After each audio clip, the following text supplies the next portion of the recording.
आदाब, मैं हूं शादाब।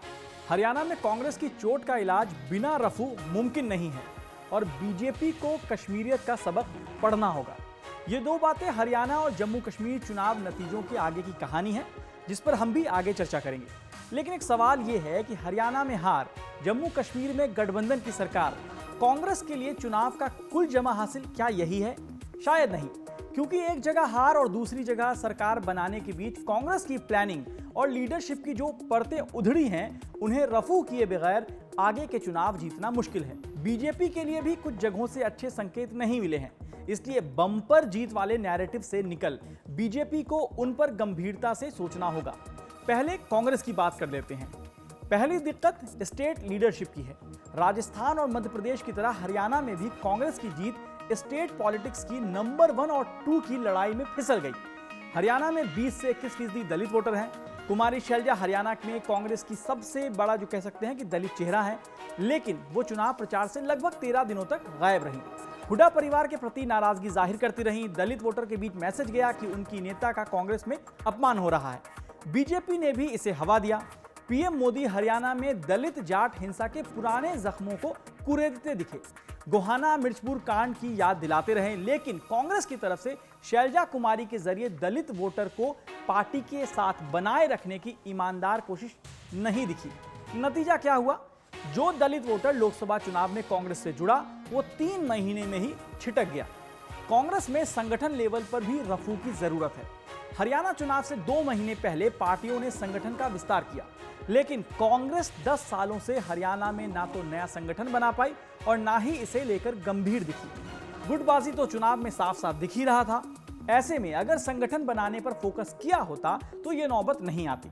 लोकसभा की 99 सीटें जीतने के बाद कांग्रेस मैसेजिंग में तो आगे बढ़ी, लेकिन पार्टी के माइक्रो मैनेजमेंट को सही किए बिना आगे के चुनावों में राह काफी मुश्किल है।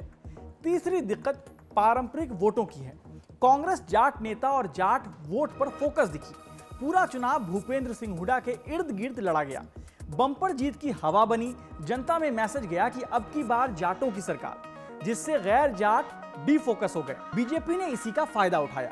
हरियाणा की गैर जाट मानी जाने वाली 35 बिरादरी को एकजुट किया। ये वही फॉर्मूला है जिससे बीजेपी को लोकसभा चुनाव में नुकसान हुआ था। अब की बार 400 पार के नारे से बीजेपी की बम्पर जीत की हवा बनी थी।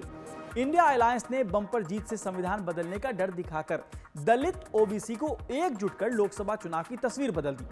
साल 2017 में यूपी में भी ऐसा ही हुआ था। यादवों की सरकार का टैग लगाकर बीजेपी ने अखिलेश यादव को सत्ता से दूर कर दिया था।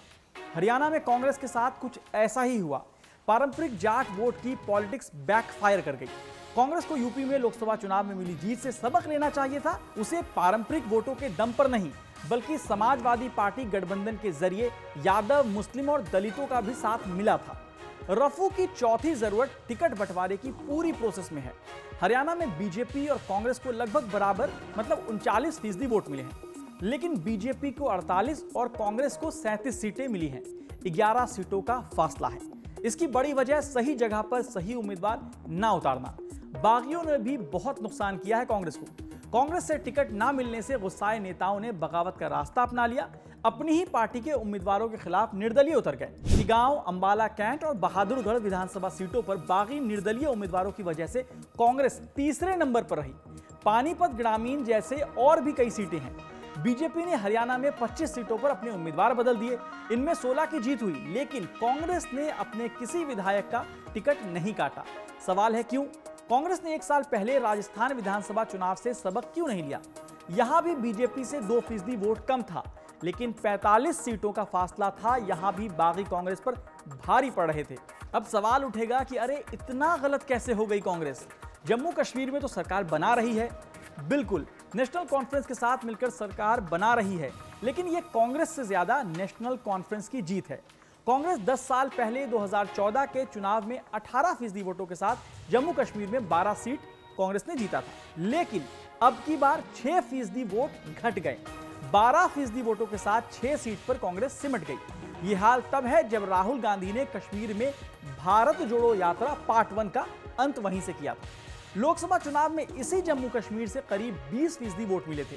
फिर 3 महीने में क्या बदल गया? अब बीजेपी की बात करते हैं। जम्मू कश्मीर में 10 साल के अंदर कई प्रयोग हुए। धारा 370 हटाई गई, परिसीमन कर हिंदू बाहुल जम्मू में 6 सीट बढ़ाई गई।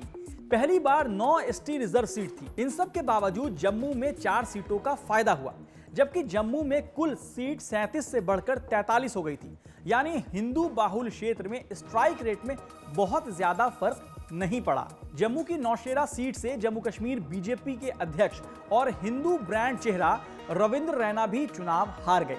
इसकी वजह हिंदू वोटों का बंटना बताया जा रहा है। नेशनल कॉन्फ्रेंस के सुरेंद्र कुमार करीब 8000 वोटों से जीते हैं। वहीं कश्मीर में 2014 की तरह पार्टी का फिर से खाता नहीं खुला।